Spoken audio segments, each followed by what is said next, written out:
he was told by the Russians, you press ahead with NATO expansion, all of these things are going to happen. And they have. Connected with the loss of empire, wounded pride, and most importantly, uncertainty about Russia's place in the world of the 21st century. And were you in their spot, you would be the same, in my view, and I would. Where do they go? I had one interesting comment. Our conversation with Zaganov was repeated with Lebed. They talked about they don't want this NATO expansion. They know it's not in their security interests and on, and said, well, and if you do that, we may have to look to China. And I couldn't help using the colloquial expression from my state by saying to Zaganov, lots of luck in your senior year. Good luck. And if that doesn't work, try Iran.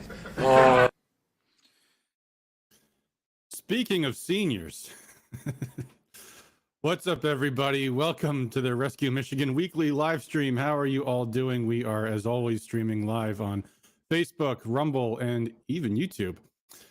Just me flying solo tonight, no co-hosts. My usual co-hosts are, I'm sure, been very busy, if not very tired, getting ready for their conventions coming up. And besides that, we have some of these episodes where I feel like I'm the one doing all the talking, because usually it's because I've got a very opinionated thing to say about a lot of topics. And I think tonight's going to be one of those nights anyway. In fact, I've got a pretty full program. I'm going to be probably ranting for at least an hour, if not more, on a whole lot of things, because, man, has it been a busy past week. We've got international stuff, national stuff, state stuff, local stuff to go over. So it's going to be a packed stream tonight. So welcome, everybody. Hello, Richard. Hello, Dwayne on Facebook. Folks on Rumble and YouTube, feel free to say hello as well. And I will try to answer your comments if you guys have questions and stuff as we go forward. But first, I guess we'll start with that little cold open clip there. It's been a pretty crazy week. That, of course, was Joe Biden back in the 1990s, laughing at Russia and talking about how we're going to tell them to pound sand as we expand NATO and break all of our treaties. And what are they going to do? Are they going to go to China? Are they going to go to Iran? Well, look who's laughing now. It's not going very well for the United States, or for NATO, or the West in general. In fact, hey, Patty, hey, Barry, how you guys doing? In fact, I think perhaps history may look back on this past week as the turning point in a world war that we never knew was even happening. There have been some huge military developments and political developments. We don't normally talk about this international stuff on the Rescue Michigan channel, of course. It's kind of in our name. We do mostly state stuff, but this is pretty big. So for those of you who are not paying attention to and to be fair, we're not even just talking about the independent media or the conservative media. It's hard to find anything reliable out there about what's really been going on in the international stage. So a few things have happened, and some, I would say, pretty big turning points. And I should say, first of all, because we're going to be talking about Ukraine and Russia, let's just set the table a little bit here, because the conflict we're talking about here is not a war between Russia and Ukraine, or if you even want to call it that, an invasion from Russia into Ukraine. This has been a conflict between Russia and the West. And it didn't start in February of last year. This goes back before even 2014.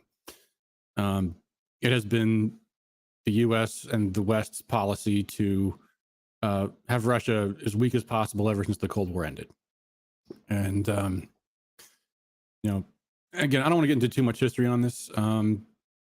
There was the coup in 2014. There was, and even going back further, there was the Maidan coup, one of those orange revolutions, one of those color revolutions. Their color was orange, backed by the globalists, of course, as the color revolutions were. And then there was really the war that broke out there's a civil war in Ukraine between Western Ukraine and what's called the Donbass, Eastern Ukraine, the ethnically Russian part of Ukraine. And there had been a ceasefire, the Minsk agreements, which just a few weeks ago, the former Prime Minister of Germany, Angela Merkel, admitted was all a stunt. It was never taken seriously by anybody. It was just a delay tactic, because there was this uprising in the Donbass in 2014, and it was surprisingly successful. It was literally a rebellion, and it went on for, I think, about 85 days. and Ukraine needed more time to build their army up, and that's what they had been doing for the past 8 years. And of course, if you've been paying any attention to the war over the past year, you've seen constantly it's been directed by NATO. It's been US generals, it's been European officials, and they've been directing the course of the war from the get-go. And it's just been aid package after aid package after aid package. But man, what's been happening in the past week? Well, there was a big get-together in a place in Germany called Ramstein base, where a bunch of officials from these different countries got together, and they're engaging in some kind of bizarre planning session to try to figure out how in the world they're going to keep arming Ukraine. And the problem is they're all kind of running out of extra weapons, and that's bad. So the big story a week or so ago was the U.S. is going to send these infantry tanks, Bradley tanks. We're going to send 50 of them to Ukraine. And it's like, well, Russia's got thousands. And then Germany's like waffling about, are we going to send Leopard tanks? And the whole subtext of this is, wait a minute, you can't, this is not the way this works. You can't just send American tanks and German tanks and French tanks into Ukraine and they just all hop in and go. It just doesn't work that way. They don't work the same as Soviet tanks. It takes months and months of training for them to be able to put this to any use. But what else has happened in Ukraine is the whole thing has really started to come apart. So about a week and a half ago, there was this huge battle. Well, there's been this huge battle, first of all, for months now in this place called Bakhmut, which is in Donbass. It's a very militarily significant city. And it's a place that Ukraine had decided a long time ago they were going to defend as much as they needed to. And in the last month or so, everybody began actually referring to this as a meat grinder. You remember in the beginning of the war, there was Russia made this play to try to just go in and get it done instantly. They tried to go into Kiev and just get the whole thing sorted out in days, and that didn't work. And then they adapted this new strategy of attrition. They weren't going to really fight for positions. Their agenda was, we're going to do everything we can to go slowly, to protect our soldiers' lives, and do all we can to destroy the Ukrainian military. And that's what they've been doing and doing and doing and doing. And this city of Bakhmut became the place where Zelensky decided a while ago, we are going to do whatever it takes to hold that territory. And Russia has just been grinding it down and grinding it down and grinding it down. Well, there's another little town just northeast of it called Soledar. And Soledar fell about, I think it was like 15 days ago. And this is where it gets kind of strange. Ukraine to this day refuses to admit they have lost control of Soledar. I mean, this is like getting to the downfall moment here where, no, we still have control of this territory, but no, you don't. Yes, we do. Yes, we do. Now Russia's like almost completely encircled Bakhmut. And this is where Zelensky has said, we're going to do whatever it takes to hold this territory. So a few days ago, or over the past several days, the past week or so, American military officials have been saying, dude, let it go. It's not worth it. Regroup, retreat. You can dig in someplace else. And Zelensky is now not listening to the West. The puppet masters. The puppet is now saying, no, we're holding this turf. And a whole lot of other weird things have been happening in Ukraine in this past week or so. There was this, I think it was an interior minister and his whole office, and I think his family got destroyed in a mysterious helicopter crash. His main spinmeister, this guy, what's his name? His name escapes me. He just got canned. And there's something going on where the West is starting to figure out this war ain't going so well. You remember they were saying a long, long time ago that Russia's going to run out of missiles anytime now. They were saying that last March and April and May and June and July and August. And here they were still saying, oh yeah, Russia's going to run out of resources soon. They're going to run out of missiles and stuff. And look, you can have any opinion you want on this conflict. Here's what's been going on. Russia's economy did not collapse as they said it was going to collapse. The ruble did not collapse. They've been trying sanctions. They've been trying supplying weapons to Ukraine, and it hasn't changed anything. And what's happened with Russia? Well, look at what Joe Biden just said. We're going to tell Russia to, go ahead, try your luck with China. Try your luck with Iran. What's Russia doing now? Forming alliances with China. Forming alliances with Iran. And I want to show you guys this tweet here. This is from Lindsey Graham. Take a look at this. is what Lindsey Graham just posted on his Facebook page the other day, 2 days ago. I am tired of the shit show surrounding who is going to send tanks and when they're going to send them. Putin is trying to rewrite the map of Europe by force of arms. World order is at stake. Yeah, Lindsey Graham doesn't like shit shows. She likes it compacted. Here's the reality, folks. There's this thing called BRICS now, which stands for Brazil, Russia, India, China, and South Africa. That's a new economic bloc that's forming. And what are they all doing? They're all getting off the dollar. So look at it by population. Look at it by the economic alliances. And by the way, look at it by the military too. Who are our allies? Canada, Europe, Australia, Japan. Do these countries have any militaries to speak of? No. Does China? Yes. China does have a military. So we've got a little bit of a mess on our hands. And the way the media is spinning this stuff is it's just insane. It's like, here's a story that came out the other day. Putin ally warns NATO of nuclear war if Russia is defeated in Ukraine. And the timbre of all these stories, has always been, oh yeah, they're about to collapse. They're about to be destroyed. And so of course the tone is they're lashing out. This apocalyptic rhetoric is intended to deter the US-led NATO military alliance from getting even more involved in the war, and reminding them that if Russia's existence is threatened, we might go nuclear. Which, by the way, is not news. That's been like their military doctrine. That's our military doctrine. In fact, ours is worse. Ours is we'll use nukes if we feel threatened.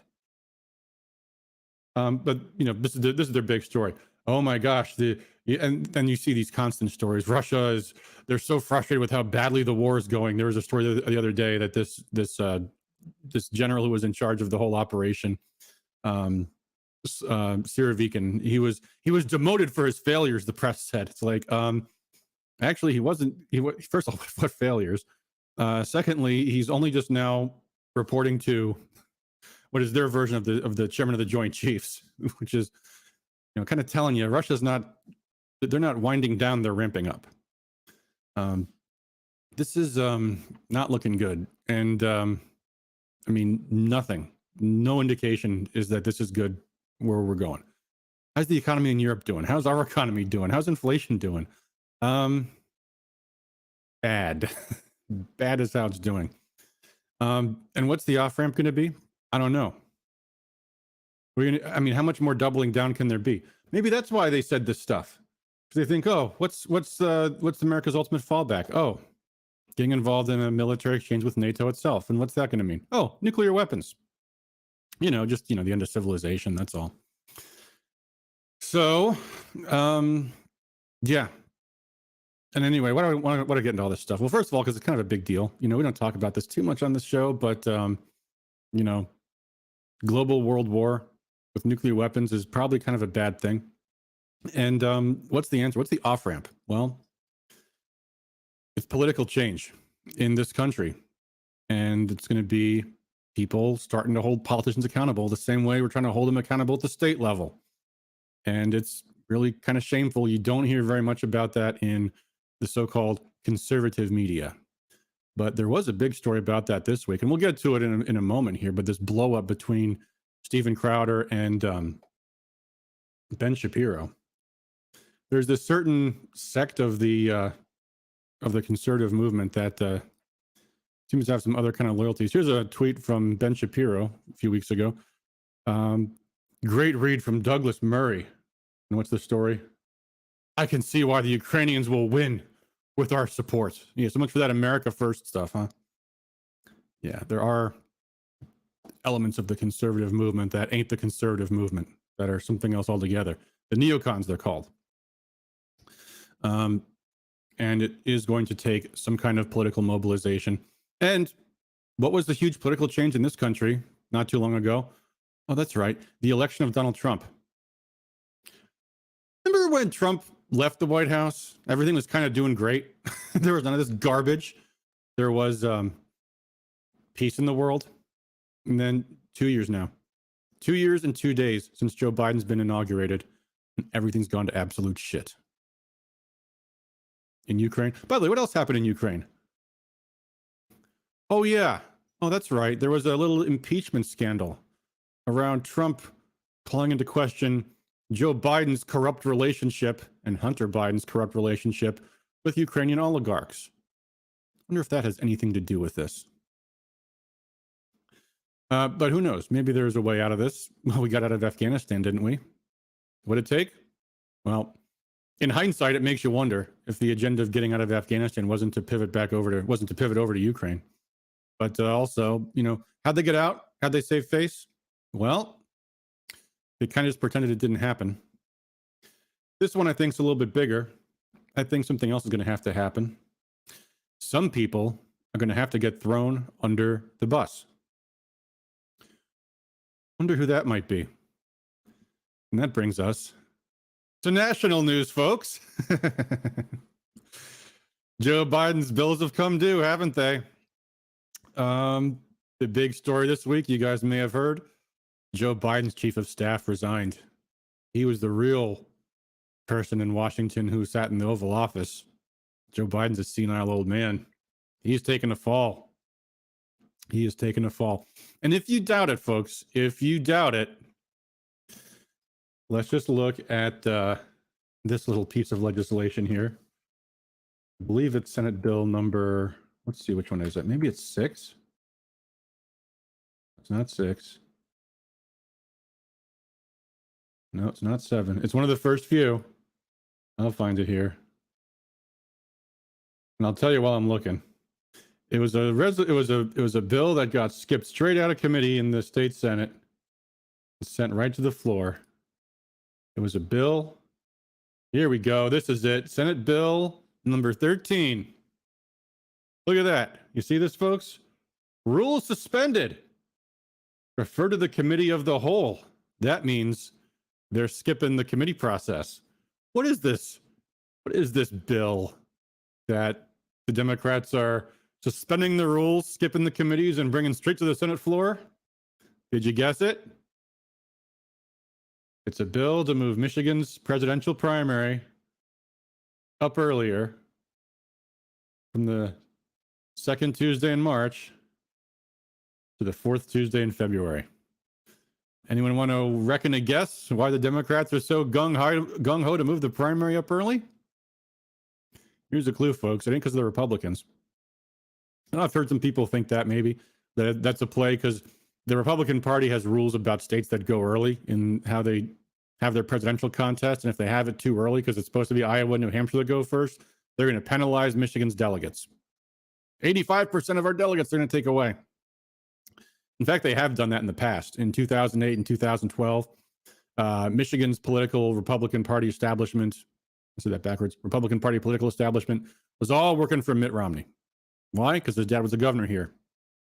And so they wanted him to be the favorite son. They wanted him to be the shoo-in, so they moved their primary up early. Delegates be damned. Because they understood the earlier you have your selection process, that's how that momentum builds, right? So Romney gets an early win in Michigan, and now he's got the momentum for the nomination. That's what they wanted. That's why they moved the primary up early. Well, I don't know what the Democrats are thinking about the Republicans' presidential primary, but if you've seen the polls, looks like Donald Trump's the shoo-in, folks. Looks like that's going to be a coronation. What does it matter what order Michigan goes? On the other hand, though, what would happen if Joe Biden was not running for re-election for some reason? Oh, we have an open Democrat presidential primary. Who do you suppose Michigan Democrats want to run for president in 2024? You guessed it, Gretchen Whitmer. So there you go. Joe Biden's getting shoved out of office. Who are the Democrats going to pick? I don't think it's going to be Gretchen Whitmer, by the way. I mean, here's the thing. Well, there's a couple of things. One is, if you're going to run for president, you have to have a political machine. Gavin Newsom has a political machine. James Clyburn has a political machine. Bob Menendez has a political machine. Barack Obama has a political machine. Gretchen Whitmer does not have a political machine, not on the national level. Michigan is the recipient of the Democrat political machine. You see, folks, the Democrat establishment nationally has had it out for Michigan ever since 2012, when we passed our right to work law. That was a huge, huge blow to the Democrats.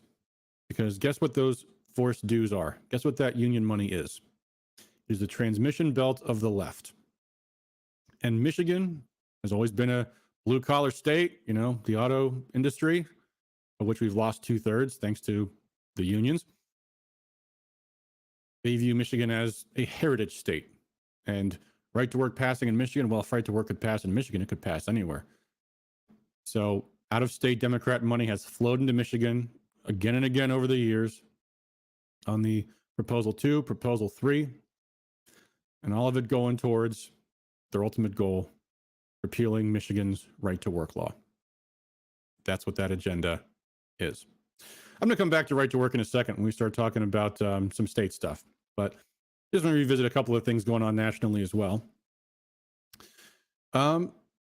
First off, there's a good question people are asking is maybe this Joe Biden thing is another side benefit for the Democrats, which is it might catch up to Donald Trump. Because here's the thing. This was not an issue of presidents mishandling classified material, because the president is the final authority on what can be classified. He's the commander in chief, right? Bill Clinton had classified material in his sock drawer. That was not a thing. It became a thing when they had to get Trump and they had to make a story out of it. But they had a problem, which is that there's no real legal precedent for this. In fact, the precedent is the opposite. The president alone can declassify whatever he wants. That's what the courts have said. But sometimes politics trumps law. Now, there is an advantage Trump has that Joe Biden does not have, which is that when a lot of these documents Joe Biden took home and moved around, he was not the president. He was the vice president. And the VP ain't the P.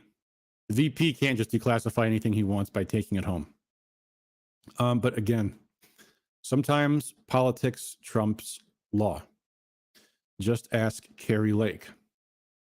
Ronald Mate, is it Matt or Mate, Ronald? Says, I'd be interested to know if Gretchen Whitmer went to Davos to get some WEF campaign money. Thank you for reminding me. I moved on to national stuff. I forgot about Davos. I want to talk about Davos, however you pronounce it. That's another thing that came out of this whole past week in global geopolitics. Maddie. Thank you, Ronald. The big takeaway from Davos was it's getting more and more completely irrelevant. It just is. There was nobody of any importance there from China. There was nobody of any importance from India. Nobody of any importance from Russia, of course. It's literally just Westerners patting themselves on the back and telling them they're still going to conquer the world. I mean, what happened at Davos this year? There was Colombia announcing it was going to commit national suicide by ending its oil exports. So that's just a third of its foreign trade. Oh, that's going to be no problem. But apart from, a few, former colonies that are going along with the New World Order stuff, who are still, more or less satellites of the West, the real players in the world weren't at Davos at all. But yes, Gretchen Whitmer was there. I don't know how much WEF campaign money there really is at Davos. They have their own problems to deal with, and Gretchen Whitmer's not one of them. They're worried about Russia, and they're worried about China, and they're worried about how they can suppress political dissent in their countries and get everyone vaccinated and control the world population, which they're only succeeding in controlling a very small piece of that pie. So maybe not small if you add them all up. This other is kind of big, I suppose, but yeah, I mean, when did the WEF start? How long ago does that go back? Because 30 some years ago, Europe was like a third of the world's economy. Now they're like a sixth, not even a sixth. So every year the WEF is getting less and less relevant. Anyway, some other national stuff you may have heard. Well, of course you've heard that Debbie Stabenow is retiring. I've heard rumors that someone named Debbie Dingell might run for her seat. I don't know. I guess time will tell. By the way, speaking of that, here's an amusing clip. Just play this for you. In case you have any doubt about what's really going on. You know what? Can you guys hear this? Let me know if you can't hear it.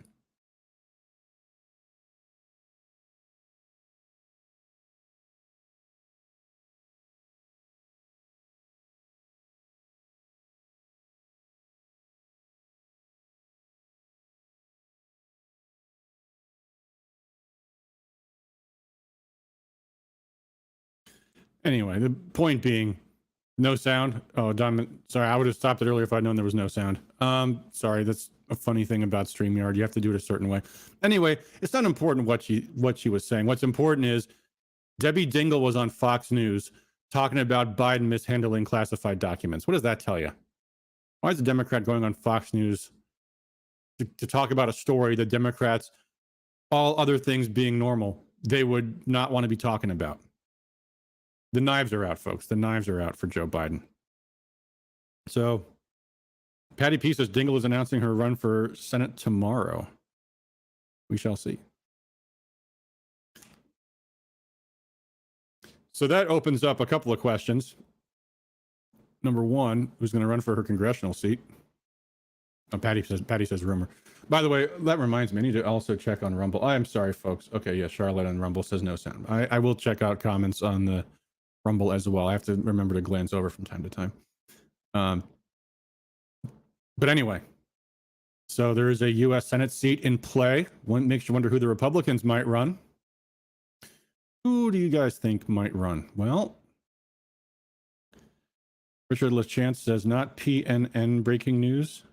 I'm not sure what you mean. I assume PNN is some parody of CNN, but I don't get the reference. Anyway, who do you think the Republicans might run for U.S. Senate? Well, Patty News Network. Gotcha. Betty Nelson says Mike Rogers. Well, maybe. He's been out of office a long time. Tell you who I'm thinking. Brace yourself, folks. Fred Upton. He has a lot of money left over in that campaign account. Remember, he voted to impeach Donald Trump on false pretenses. Then he got redistricted into a seat where he was competing with Bill Huizenga, who did not. What are you going to do if Fred Upton is the front runner for U.S. Senate? You know, hold your nose and vote for Fred Upton? I won't. I hope you won't either. Jay Michaud says John James. He's had a couple of goes already. I don't think John James, I think he's happy he got into the House. I think he's not going to roll those dice again. And this is critical, people. Because there will be people saying, this is our chance. This is our chance to take the U.S. Senate seat. And here's the thing. If you sacrifice your values for your party, you are never going to get your values again. And we sent a great message to Washington in this past election.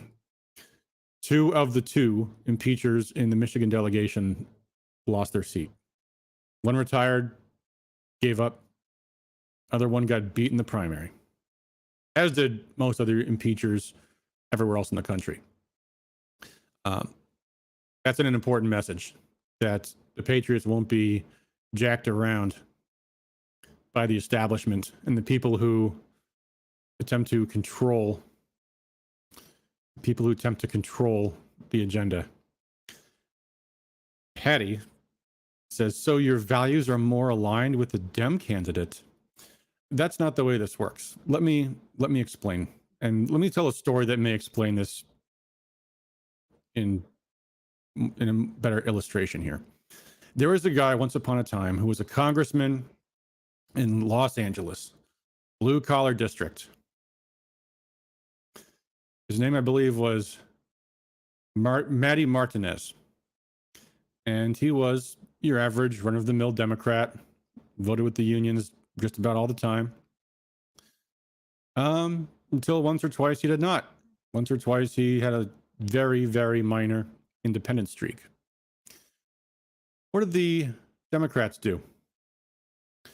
They ran a primary challenger against him. A woman named Hilda Solis. And she beat him in the primary. And the money quote came from union boss Miguel Contreras, who said, Matty wasn't anti-union. He voted with us most of the time. But we're a blue-collar seat, and it's important that we send a message. Well, Hilda Solis got that message. She was that message. She became Barack Obama's labor secretary, too, by the way. And don't think it's just, and Patty says senators are 6-year terms. Democrats don't see it that way.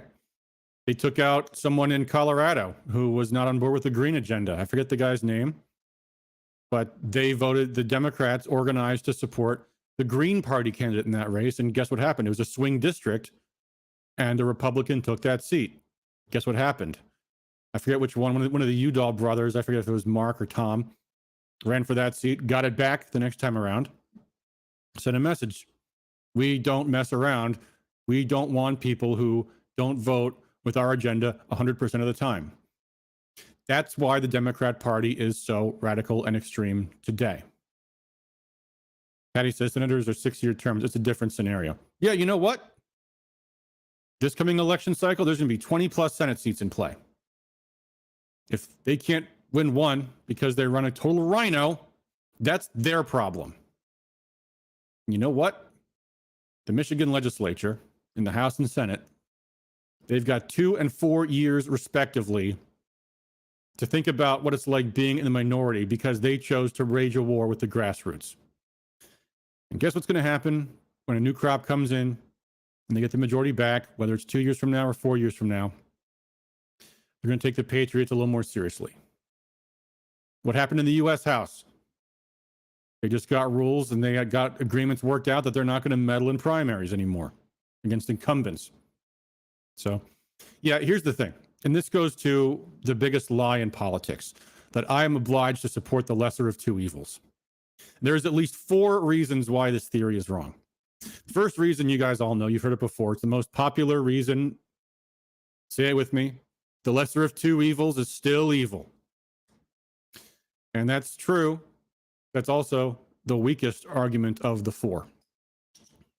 Because in the day, people say, that's right, but I want to minimize evil. And that's where this thought comes from. Doesn't really refute that premise. And I get that. So let me introduce you to the other 3 reasons why the lesser of two evils is a dangerous, counterproductive philosophy. Number 1, it demoralizes our people to be told what they must settle for. You know why there's so many people who don't get involved in politics, who don't knock on doors? Because they're tired of seeing patriots turn around and say, you got to vote for Fred Upton to beat, I don't know who it's going to be. Someone name a Democrat that might run, or to beat Debbie Dingell. You have to vote for Fred Upton to beat Debbie Dingell. You know how demoralizing that is for the average person? Those are my choices? Really? And also, by the way, when you start saying, you gotta support Fred Upton to beat Debbie Dingell, what standards is that setting for yourself once you're down that road? That's the road they want you on, to become a partisan hack. Because guess what? You don't get your agenda by supporting those who vote against you. If you support Fred Upton, who voted to overthrow the President of the United States, who voted to burn the Constitution and the Bill of Rights, because Trump was exercising his First Amendment rights. I mean, think of what kind of a constitutional abuse that is. And Fred Upton participated in that. He participated in the very thing he was accusing Trump of doing. He was involved in a coup. He was abusing the Constitution to overthrow a sitting president. That's what that was. Some might call that treason. That's what he did. You condone that, then what else will you settle for?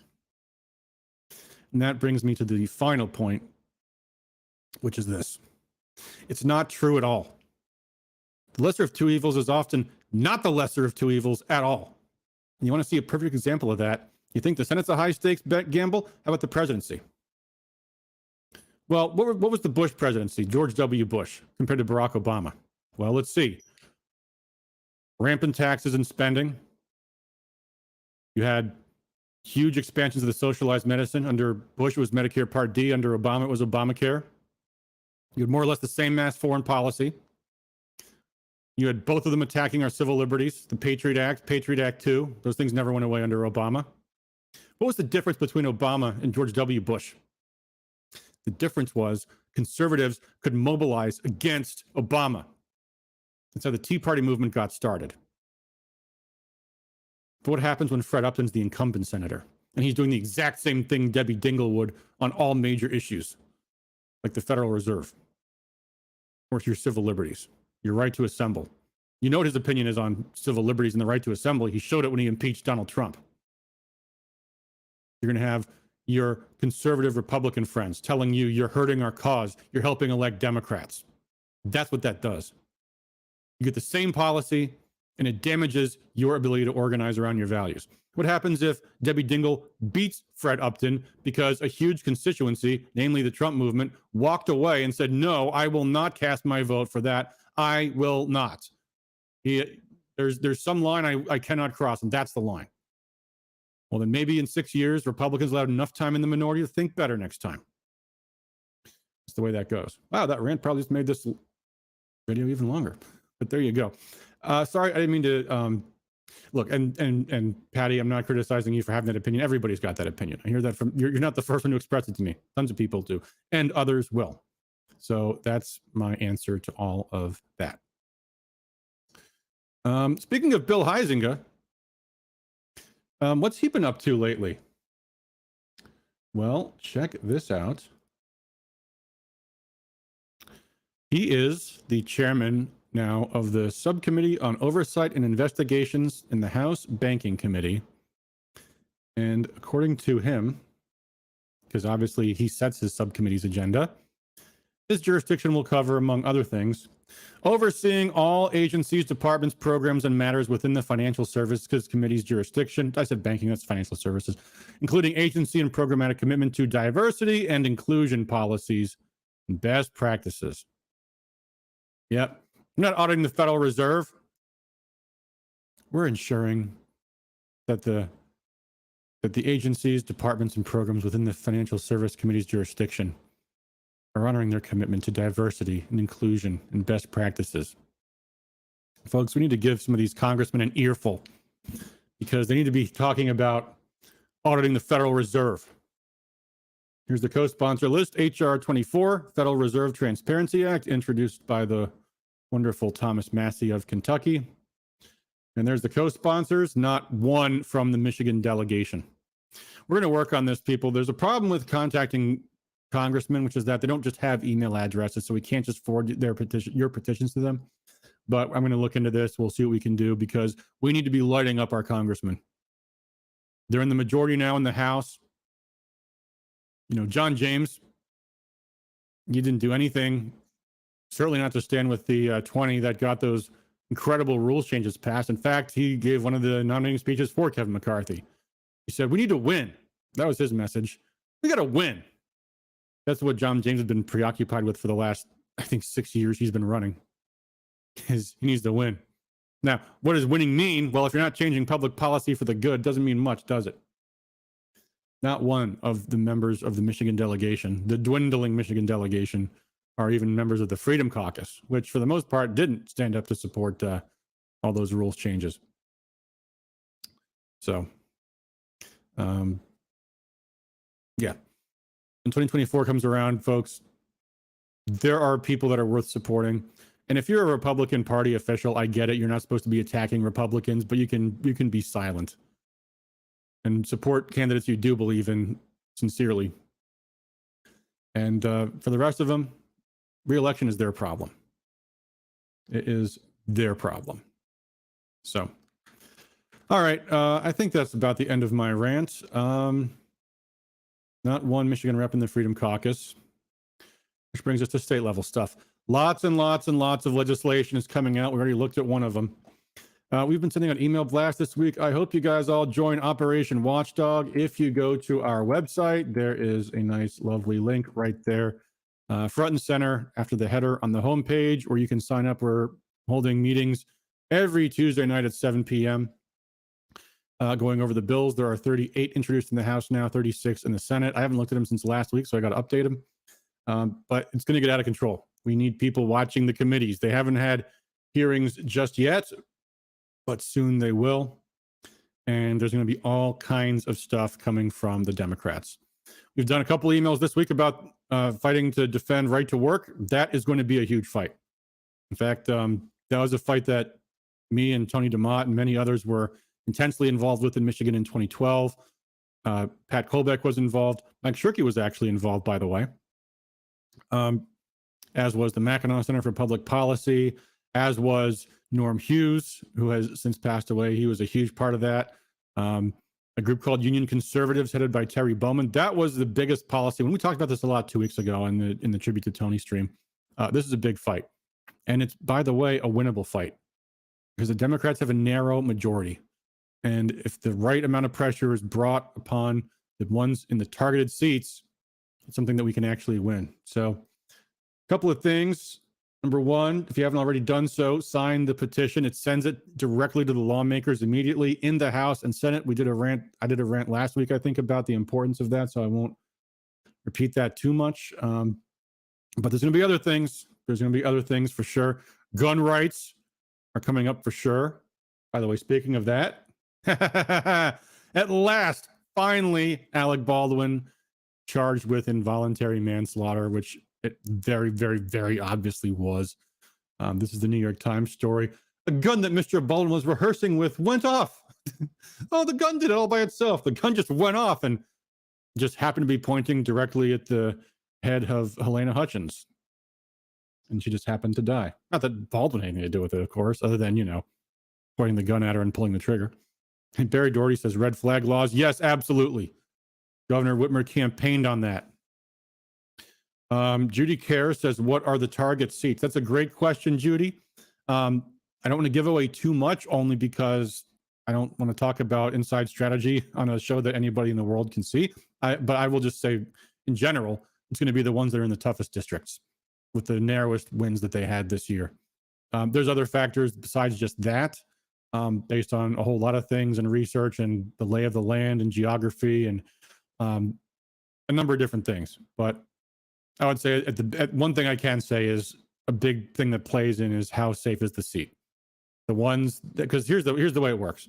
If you're in a swing district, you are scared to death of alienating any major part of your constituency. And if you're in a majority by only one seat, even if you're in a safe district, you are scared to death of losing the majority in the next term.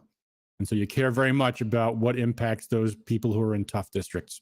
So that's the 10,000 foot view, but there's more to it than that. But like I said, I don't want to get into exactly who I would target because that's information I would not want anybody to know until the material is already starting to hit. So anyway, but yeah. Yeah. And of course, by the way, you know why this happened is because the county prosecutor, this is a left-wing jurisdiction in a liberal state. However, that county prosecutor is apparently seeking higher office. So she washed her hands of it by appointing a special prosecutor who just happens to be a Republican state rep. And suddenly the law actually looks like it's going to be followed. And by the way, there is this quote in this story. SAG-AFTRA, the union representing film, television, and radio workers, said in a statement that the death of Ms. Hutchins was a preventable tragedy, but it was not a failure of duty or a criminal act on the part of any performer. Quote, the prosecutor's contention that an actor has a duty to ensure the functional mechanical operation of a firearm on a production set is wrong and uninformed.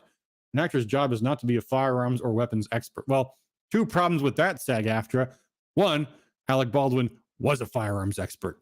He held himself out to be a firearms expert. He would tell everybody constantly. He told the police, he told the media after shooting her, oh yeah, I'm a firearms expert. I've you know how many movies I've did? I know all about guns. After all, I'm on the board of an anti-gun organization. I know all about guns. But secondly, yes, actually, it is your job. And that is the law. And that is what the courts have said in New Mexico. And it's also what the courts say everywhere else. Because for the same reason, you have a responsibility to know that it's reckless to drive drunk. You have a responsibility to know that you shouldn't handle a firearm if you don't know how to handle it safely.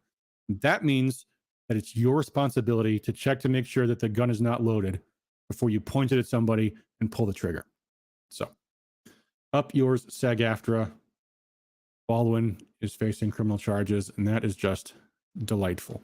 But yes, Barry, red flag legislation absolutely is on the menu. There's no question about that. I know my colleague Brendan Boudreau is certainly already mobilizing people about that, and there may be more. But the other thing too, I would point out is that one fight builds into another. If they can just pass the repeal of right to work without any opposition, they know the opposition is not well organized, and they're going to be more emboldened to go after to go after gun laws and a lot of other things. Speaking of other things, I value, and for those of you who are close followers of our organization and our show and our email list and all the rest, you know, I take it very seriously, my responsibility as a grassroots leader. And I teach in the classes that I teach that if you are going to be a grassroots leader, you have an obligation to lead your followers responsibly. That means being rigorous. That means doing the right thing. And when you make mistakes, owning up to them. So I think I made a mistake this past week. And I'll tell you, we did an email blast earlier, middle of this week, I would say. I went a little bit over the top. One of the Democrat bills is Senate Bill 12, and that's to repeal this law that they passed in 2015, the third grade reading bill. A little over the top, I went, calling the Democrats doing this evil and all that. And I got an email from a couple of people. One was Tom McMillan, who said, I would repeal that law. And then another email from a teacher who kind of explained, these third grade readings, the third grade reading bill is based on standardized testing. Standardized tests are problematic. I mean, if it's going to be, a diagnostic reading assessment, that's one thing. But if you want to help kids learn, get the CRT out of the schools and the DEI and all the radical sexual stuff and all the rest, but standardized tests are not the answer. That's a fair point. So I think what we're going to look at doing is to offer some amendments. We'll have some of our legislative colleagues offer amendments to preserve the bill, but also to make accommodations for things like, if a student has a disability, something that a diagnostic reading assessment can pick up on, things like that, then there's ways to adapt without throwing the bill in the trash altogether. So I do think I went a little over the top on that, and it's not a black and white issue. Legislation often isn't, and I think that's important to acknowledge, and that was a mistake.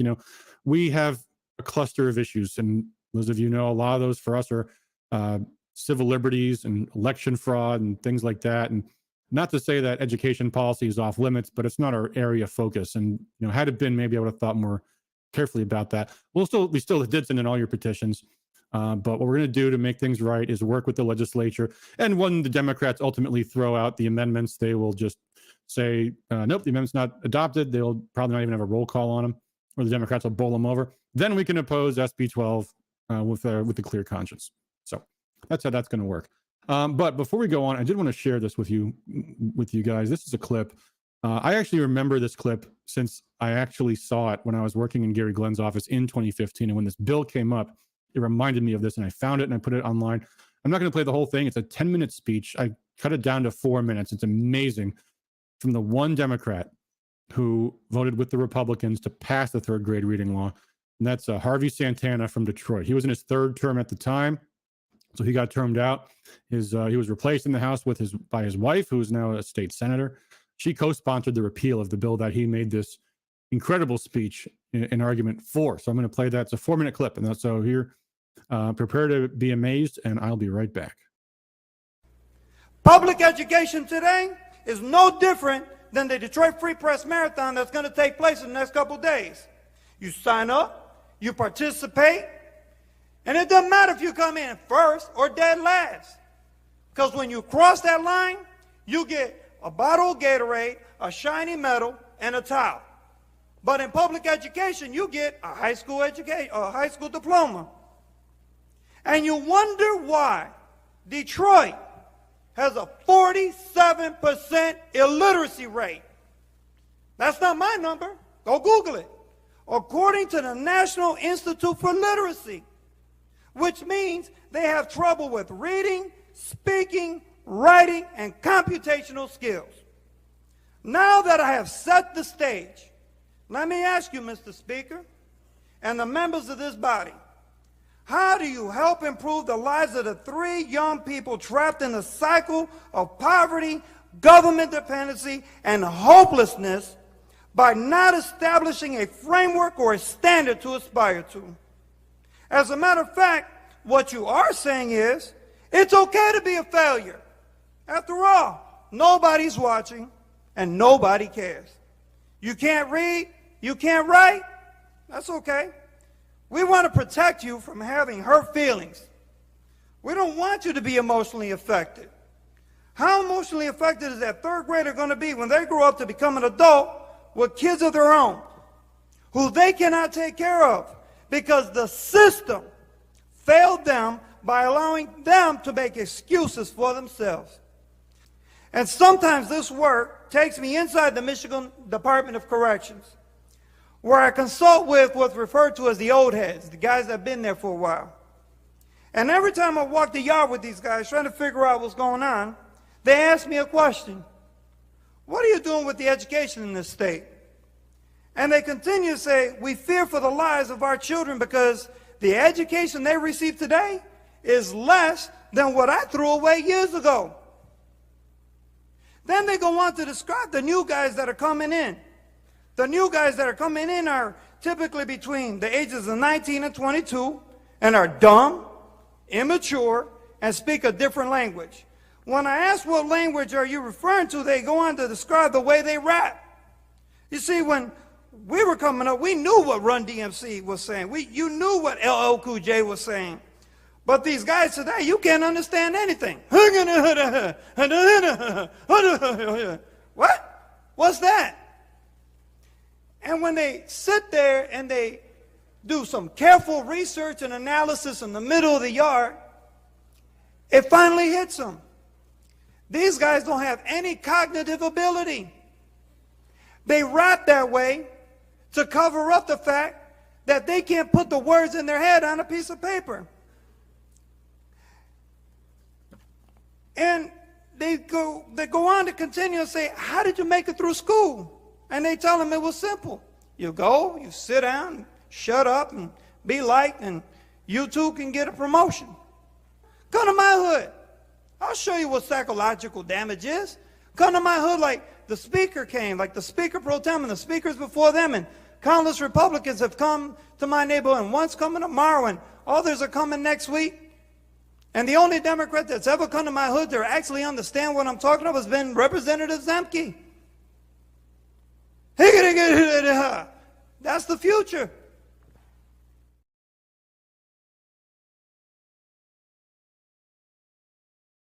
In the state house ever since. It still rang clear in my mind when I saw that bill pop up on the schedule of on the list of Senate bills to repeal that third grade reading law. By the way, did you notice he had mentioned that only Republicans came to his district? I remember Gary Glenn and Harvey did like an exchange program. They both went to each other's districts, and Gary afterwards said, "Yeah, I showed him my district's like meeting with Dow Chemical executives, and going to his constituent service is breaking up gang fights." So pretty amazing. So you can see why that issue kind of roused my ire there, but ire is not a good emotion when you're deploying mass emails and getting people to act. On Rumble, Charlotte Cosmic says, January 26th, please talk about it. We're coming to that, Charlotte. But speaking of mea culpas, speaking of my commitment to rigorousness and accuracy, I was very publicly called out this week by none other than Christina Caramo for something that I said on last week's show. And I believe I owe her a correction and an apology. You see, on last week's show, I said, I guess this is kind of 126, Charlotte. I guess we're getting there. I said that I knew that John Yob was working for Christina. And in fact, I did not know that. I heard that from a source I took to be reliable. And Christina, very publicly, I believe at a candidate forum, played that clip and very vigorously denied that John Yob was working with her. So I stand corrected. See how easy that was? All I had to do was admit when I did something that was wrong. However, since Christina chose to put this into issue publicly, I am going to have to add something. You see, in the context that I said this, I made the point that John Yob is a serious campaign professional with an expertise in state convention operations. According to him, he has won 63 out of 64 campaigns he has worked on.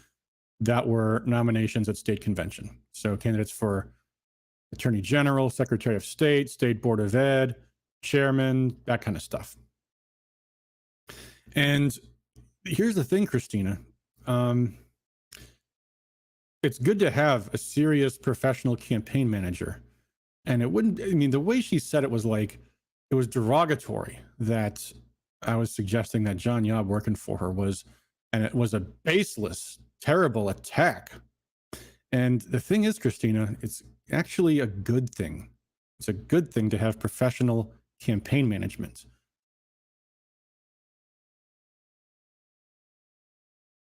Like, for example,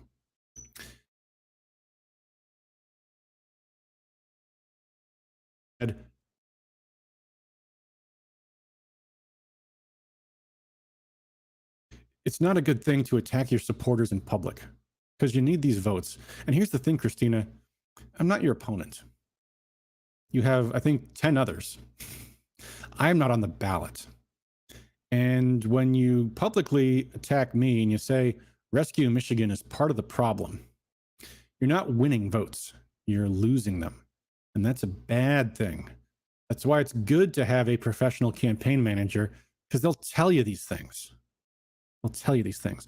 And by the way, it's a bad thing, and you shouldn't be supporting it and promoting it, the notion that having professional campaign management means you're some kind of evil establishment sellout.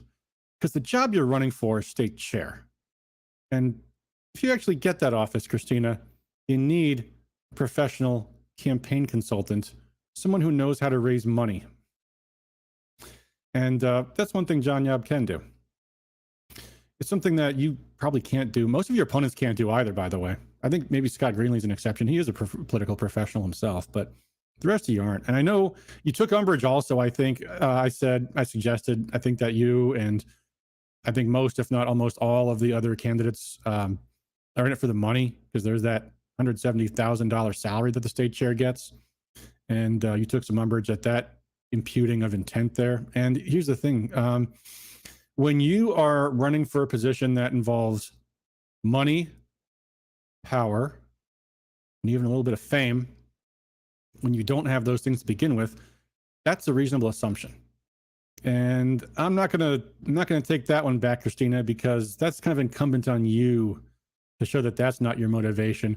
And you can say the whole, I'm trying to save my country. Yeah, we've heard that from every other politician in the universe ever. That's not an availing argument.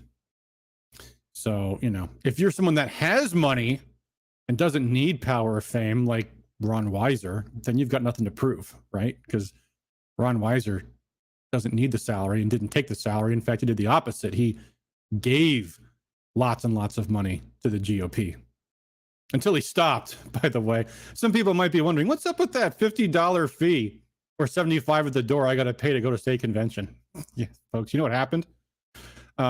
It's funny. I was actually looking back over a slideshow I made a couple of years ago or a year and a half ago, something like that, all about precinct delegates. There was a whole training on what a precinct delegate is and what they do and how they elect party leadership.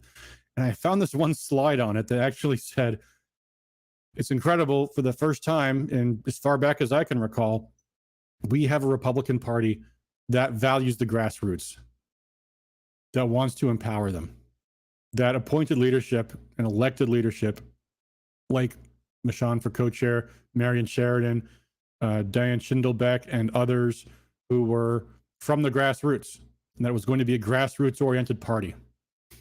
And they put big money into things the grassroots wanted them to do, like, I don't know, funding Unlock Michigan and funding Proposal 2, those things the grassroots wanted.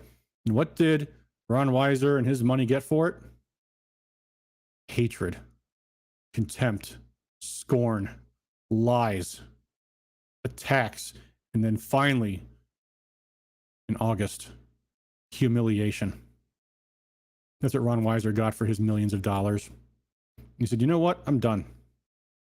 You think that incredible show of disrespect from the ass roots had something to do with Republicans losing in 2022? It wasn't the only thing. There was lots of other mistakes made last year by people like Ed McBroom, people like Mike Shirkey, people like Pat Kolbeck. people making the wrong fights, people spending the money in the wrong ways. There's plenty of blame to go around. But the way the grassroots treated Ron Weiser was embarrassing. Embarrassing. And if the response to that is to elect someone who can't raise money and who won't raise money because they are the symbol of going to be a bad year in 2024. So I hope the state delegates choose wisely. They think about who might actually be able to gather the resources the party needs.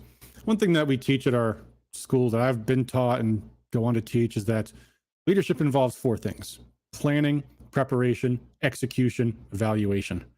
And the grassroots' biggest failures are in preparation. What's preparation? Gathering the resources needed to execute your plans. Namely, building lists, raising money, gathering together people. Why do you think there's been so much of an obsession with the grassroots for taking over the party? You want to know why, folks? Because it's easy. It's hard to win an election where you have to get tens of thousands of votes. But it's easy to recruit a couple of your friends to become precinct delegates, isn't it? Didn't take a lot of work, did it? It's easy. It's easy and it's safe. You're going to raise millions of dollars that you need to elect Donald Trump president and elect a Republican for U.S. Senate and all the rest. You might want to have someone who's qualified. And unfortunately, after that last convention, most of the qualified people said, I'm going to sit this one out. I'm not going to bother. So that's the way that's going to go. But before we have the state convention, we've got coming up this Thursday, your county conventions. Now, if you are a precinct delegate, that's where you go and you elect the state delegates. I could talk for a whole night about these, that whole convention process. And I don't think I'm going to. It's not that I don't care. It's that it's a long lecture and I've already been going for an hour here. And frankly, it's down to the wire. If you're not organizing for convention by now, well, you better start soon. But I'll tell you though, I'm the executive director of my county GOP now, and I built something called an electronic voting system. But it's not what you think, folks. And boy, has it been fun trying to explain to everybody it's not what they think. Our last several county conventions, we have had to use paper ballots to elect 40-some delegates out of a field of 200-some. And guess what? It turns out counting paper ballots by hand takes a really long time. And also, by the way, humans can make mistakes. So I wrote something. I actually wrote my very own open source voting system. So I will show you. You guys could check it out. If you go, it's brand new. I mean, I only literally created this Rumble channel like a couple of days ago to try to help our delegates understand how this actually works. And I wrote my own system from scratch. And if you want to hear more from me after this video, you can watch this one. Go to follow Washtenaw County Republicans on Rumble. And I made this nearly 2-hour video going through how it works and showing everybody the source code. It's a ultra encrypted open source system, so everybody can verify the code. And the way it works is that everybody can actually inspect their ballots. If you want to use this, you can. The code's available to download. You can actually read the whole thing on the website. And I'll tell you what, I'll post a link in the description. Let me make a note so I don't forget, because I often do when I say I'll put a link in the description. To put a link in the description for the source code, so you can watch this video later. Link to source code.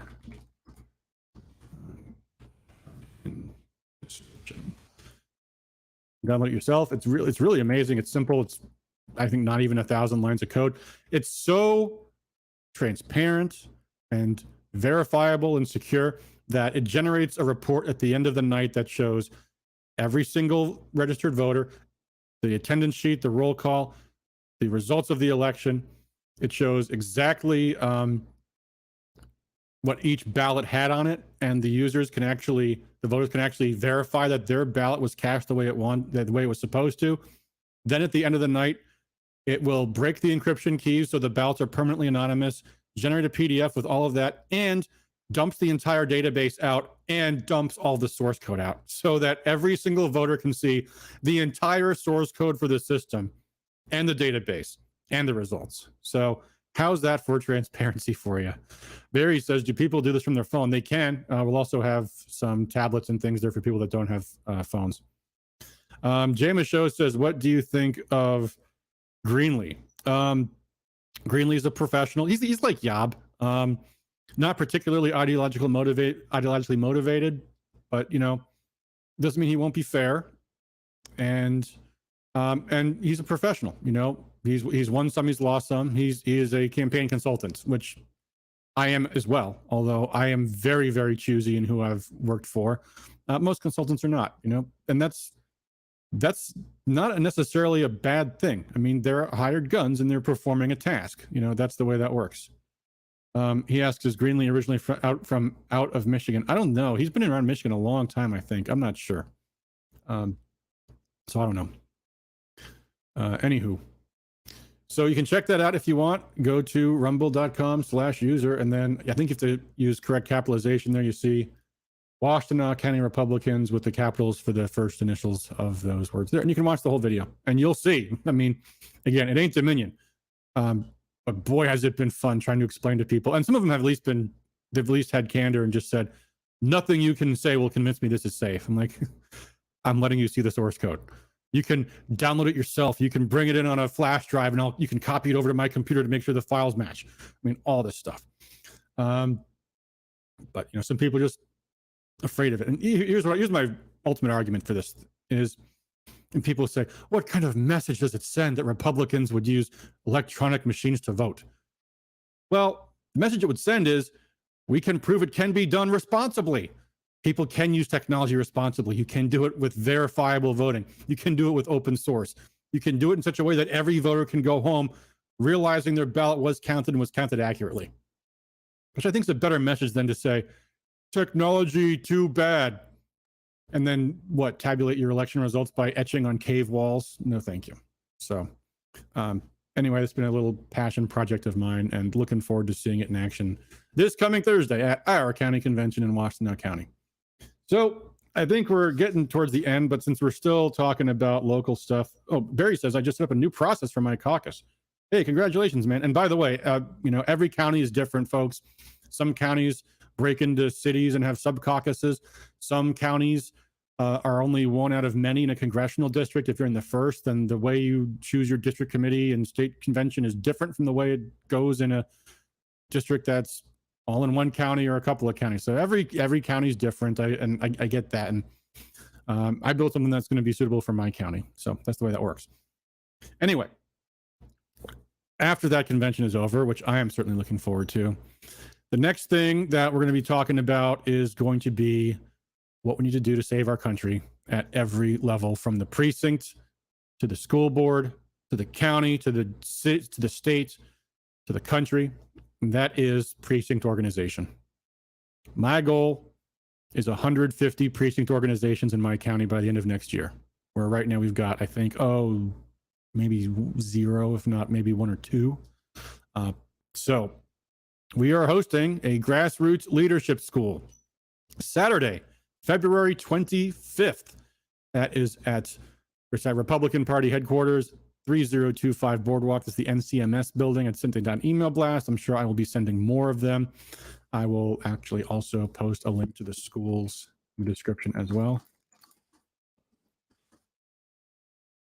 So you guys can register for that. There'll probably be some kind of discount for people in Washtenaw County. We're going to be looking at how to build a precinct organization. Actually, I found this on my bookshelf today. It is a precinct organization binder. This is from a couple of years ago. There's a precinct, a whole binder just for one precinct. It's got the precinct delegates listed at the top. Here, wait, hold on. Why am I doing this in a tiny little window here? Hold on. Sorry, folks. Patty P says, I thought it was called asterisks. Well, certain people are. The ones that actually do the shoe leather work are something different altogether.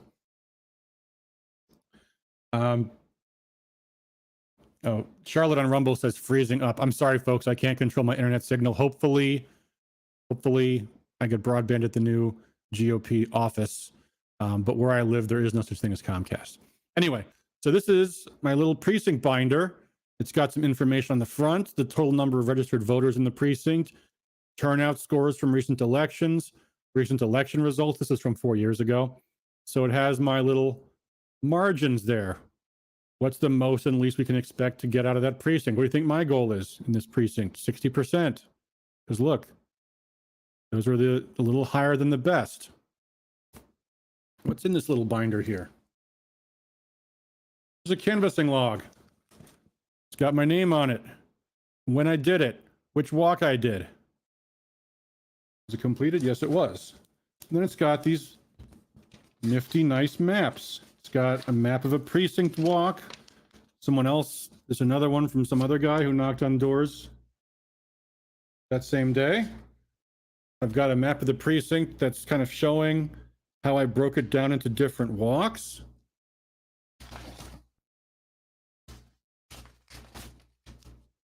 And then I've got the little walk book in here. It's got a cover page 2. And it's got all the voters in it, a record of what happened at the door, NH for not home, and then there's notes and things. I'm taking notes in the house. I'm pointing out the interactions. I've got this note here. This is the guy that signed the Unlock Michigan petition. I've got notes here. Let's see, signed petition. Different people that signed, got some emphatic no's, identified some Democrats. Guy who took a flyer said he wouldn't sign yet. Guy said he already signed. Ooh, I got a star next to this one. Wants to be a volunteer. Signed and wants to volunteer. What's this one? Signed. All 3 people at that door signed. Strong supporters. Signed the petition twice. Strong supporters. Look at that. People I can call the former precinct organization. Wow, I could probably get 10 people in one precinct. Wouldn't it be nice, folks, if we had 10 people in one precinct? We had 10 people in every precinct. We could have a poll worker, a poll challenger, someone campaigning outside the polls, someone to knock on doors, someone to send mail, someone to flyer. 10 people can cover a lot of ground, especially when it's only one precinct. That's major coverage. So Saturday, February 25th, join us in Ann Arbor for the Grassroots Leadership School, and you will learn how to build your own organization starting from nothing. And you'll learn a whole lot about legislative work, some of the things we talked about tonight, but also a whole lot more. It is in-depth, it is detailed, so I certainly encourage everybody to sign up and come out and join me for the Grassroots Leadership School. The week after state convention, Saturday, February 25th. Save the date. All right, folks, I think that about does it for me. We have covered a lot of ground tonight, and thank you all for joining me. It has been an action-packed week. I am sure this Thursday will be action-packed as well. So looking forward to next weekend reporting the results, and maybe having some guests back on and see how things went in their counties as well. Thank you, everybody, for joining me tonight. And as always, thanks for all you do for liberty. Until next time.